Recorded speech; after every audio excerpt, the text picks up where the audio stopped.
Everyone, there's a moment in life when everything shifts, not because of luck, not because of inheritance, but because of clarity. I got rich, not just in my bank account, but in my soul, in my purpose, in my power. When I understood this, wealth is not just money, wealth is value. Value in what you create, value in how you show up, value in how you make people feel, and in how you build your own brand brick by brick, even when no one's watching. I realized I wasn't here to just play a role. I was here to own the narrative. I got rich when I stopped waiting for validation. When I walked into rooms and stopped asking for a seat at the table, I started building my own. When I stopped shrinking myself to fit expectations and started expanding into the woman I was becoming. I got rich when I made peace with failure. When I learned that rejection wasn't a wall, it was redirection. And every no wasn't about me, it was about alignment. The right people, the right opportunities, the right stage. They come when you're already rehearsing backstage like it's Broadway. I got rich when I learned how to say yes to the right things and a bold no to the wrong ones. And finally, I got rich when I realized I am the investment, not the clothes, not the titles, not the followers. Me, my thoughts, my time, my energy. Once I understood that, nothing could stop me, and nothing will stop you. So go ahead, be loud, be fierce, be brilliant. And remember, wealth starts the moment you stop surviving and start leading. Think. We grew up hearing that being rich means having a fat bank account, a luxury car, or a home in a zip code that people whisper about in envy. But here's the truth I learned the hard way. Money alone doesn't make you rich. Not really. It pays the bills, yes. It can buy you comfort and options. But if all you have is money, without purpose, without direction, without peace, you're just decorating emptiness. The day I redefined wealth as value, everything changed. I stopped chasing quick wins and started investing in things that actually made me feel full, not just busy. Value is what you bring to the table when nobody's clapping yet. It's the way you walk into a room with no title but still command respect. It's in how you treat people, how you manage pressure, how you think. And most of all, it's in how well you know yourself. I realized that no amount of external success could outshine the inner glow that comes from knowing what you're made of. When you know your value, you don't need to scream it. You radiate it. That's real wealth. Not what's in your wallet, but what's in your mindset. Purpose is what keeps you going when nobody's watching. When I tapped into why I do what I do, not just what I do, I started attracting opportunities that matched my energy. You stop settling for crumbs when you know the feast you're capable of building. People can take jobs from you, followers, projects, or applause. But if you're rooted in purpose, you're unshakable. Because you're not performing, you're living. That's the kind of richness that builds legacies, not just lifestyles. There's a kind of confidence that comes from knowing you're not here by accident, that the value you carry isn't determined by someone else's approval or timeline. The world may reward you with money, but it's your responsibility to reward yourself with purpose. That's where the true riches are. With true riches are. Not in what you wear or drive, but in what you stand for. I stopped defining myself by numbers and started defining myself by the impact I wanted to make. And that, right there, was the beginning of my real wealth. There comes a time when you have to stop waiting for someone to hand you an opportunity, a title, or a nod of approval. I used to walk into rooms hoping someone would see my potential, would open a door, would invite me in. But then I realized those doors weren't built for me. They were built to keep people like me out, or at best, on the sidelines. So I stopped knocking. I started building. When you spend too much of your life waiting to be chosen, you forget that you can choose yourself. And that's where power lives, not in being accepted, but in deciding you belong. The truth is, we've been conditioned to believe that success is something granted by others, by institutions, by gatekeepers, by some invisible board of approval. But that's the biggest lie we've ever been sold. The moment I stepped into my own space unapologetically was the moment things began to shift. I wasn't looking to fit into someone else's version of success. I was defining my own. And guess what?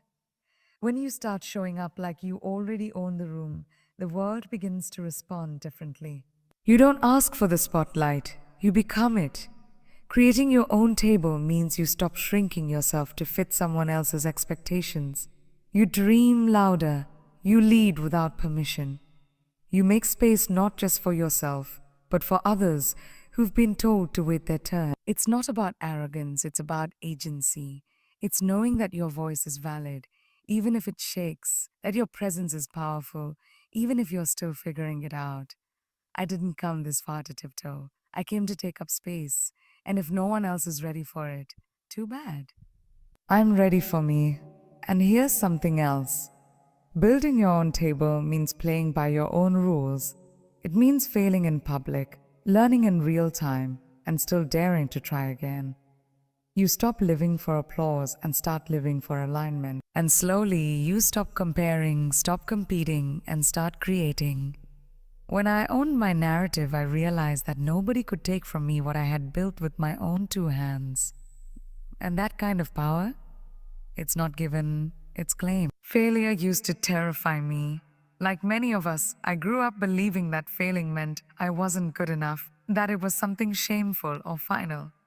But the more I stepped into the world with ambition, the more I realized failure isn't the end of the story. It's just a scene change. And sometimes it's the most powerful scene of all. Every time I thought I had failed, places that were more me, places that weren't based on what I thought I wanted, but I actually needed.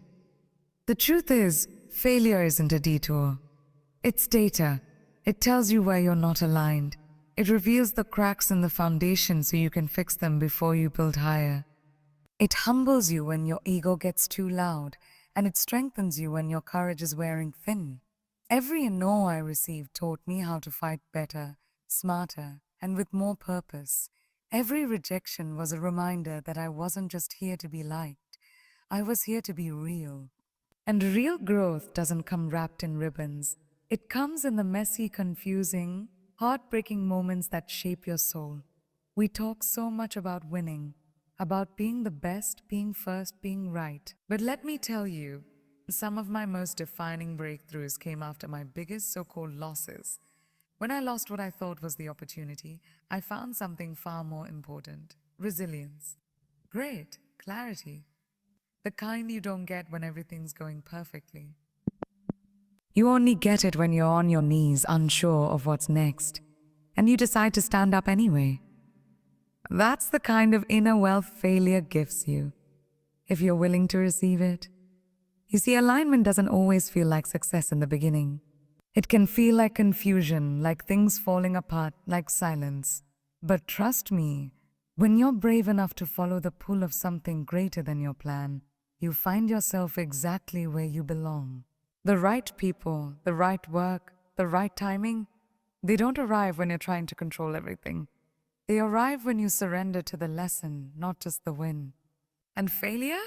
It's just the universe saying, wrong door, babe, keep walking. For a long time, I was a yes machine. Yes to every opportunity, yes to every favor, yes to every demand placed on my time, energy, and creativity. Because I thought that's what it took to succeed, to be agreeable, to be available, to be everything for everyone. But somewhere along the way, I realized that every yes I gave to someone else was a quieter no I was giving to myself. No to my peace, no to my vision, no to my own voice. That realization, it hit hard because there's a cost to overcommitting. It bankrupts your focus. And if you're not careful, you end up living someone else's life, wearing someone else's dreams. Saying no isn't rude. It's not selfish. It's strategic. It's how you protect your purpose. I learned that every time I say no to what drains me, I make more room for what fuels me. I no longer accept roles, partnerships, or relationships that don't honor who I'm becoming. Not because I think I'm too good for them, but because I know what I'm here to build. And I can't build anything solid if I'm constantly bending to things that don't align. Saying no is an act of self respect. It's a declaration that your time, your talent, and your energy are not up for grabs. They are earned. And when you start treating them that way, others do too. Along way, others do too. But let's be honest, saying no is hard, especially when you're used to pleasing, when you're scared to disappoint, when you fear missing out. You know what's harder? Living a life full of regrets because you didn't have the courage to choose yourself. Every yes should be sacred. It should come from a place of alignment, not obligation. And once I mastered the power of no, my yeses became louder, braver, and more powerful. Because they weren't based on fear, they were based on intention. That shift, it's where real success begins. The moment everything shifted for me was when I stopped looking outward for things to complete me.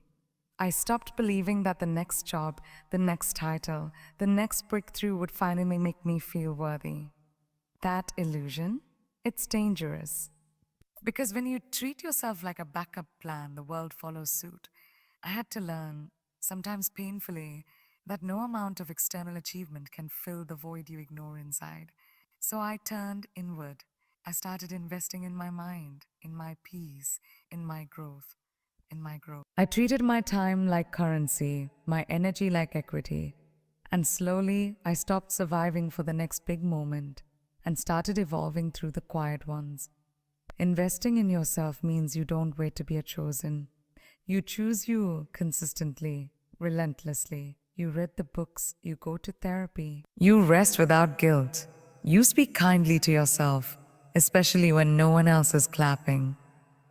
You protect your creativity like it's gold. Because it is. You train not to prove anything to others, but to respect your own potential. I realized that the more I poured into myself, the more I had to give, not just to my career, but to the people I love, the causes I believe in, and the legacy I want to leave behind. You are your most important project, and when you treat yourself that way, the return on that investment is infinite. This world will try to sell you everything: validation, beauty, shortcuts, distractions. But none of it will hold if you're not holding yourself with the same value. True richness is when you walk into a room and don't need a thing to prove your presence. That confidence doesn't come from what you wear or what you've done, it comes from the work you've done within. You are not an accessory to your own life. You are the main character, the asset, the source. And when you start showing up like that, everything else begins to align. So when I say I got rich, when I understood this, understand I'm not just talking about my. I'm talking about the moment I stopped waiting, stopped shrinking, stopped chasing things that didn't align with who I was meant to become. I got rich when I learned that real wealth is value, not validation. When I built my own table instead of begging for a seat at someone else's. When I welcomed failure as a teacher, not a threat. When I mastered the courage to say no without apology and yes with purpose. And most of all, when I stopped pouring into everything around me and started pouring into myself. You don't need permission to be powerful. You don't need approval to be extraordinary. The life you want isn't waiting for a green light. It's waiting for you to believe that you're worthy of it.